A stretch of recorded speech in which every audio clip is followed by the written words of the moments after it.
بسم اللہ الرحمن الرحیم۔ 1 منٹ کا مدرسہ، سبق نمبر 98 ہے۔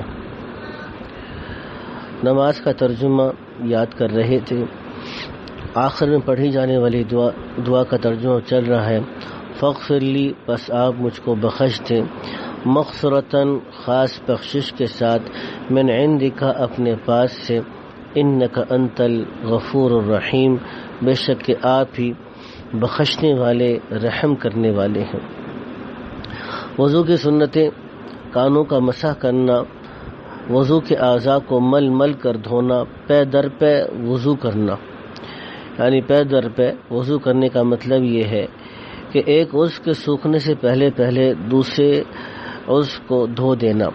بڑے بڑے گناہ جو بغیر توبہ کے معاف نہیں ہوتے، داڑھی کا منڈوانا یا ایک مشت سے کم کرنا، کافروں اور فاسقوں کا لباس پہننا، مردوں کو عورتوں کا لباس پہننا، یعنی کافروں اور فاسقوں کا لباس پہننا، ان کے جیسے بننے کی کوشش کرنا، اس پہ فخر کرنا، اس کو اچھا سمجھنا گناہ کبیرہ ہے۔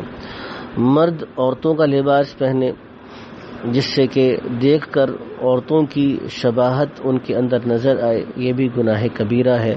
اللہ کے نبی نے ایسے مردوں پہ لعنت فرمائی ہے جو خواتین اور عورتوں جیسی شکل اور صورت کو اختیار کرتے ہیں۔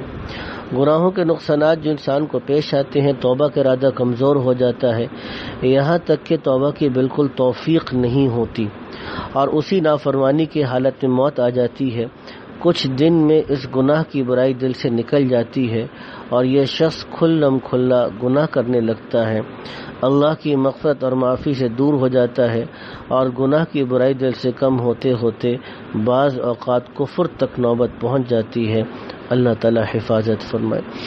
نیکیوں کے فائدے جو ملتے ہیں، دل کو اطمینان و سکون ملتا ہے، اس شخص کی اولاد کو نفع پہنچتا ہے، والدین کی نیکی کا نفع اولاد کو پہنچتا ہے اور اولاد بھی بلاؤں سے محفوظ رہتی ہے۔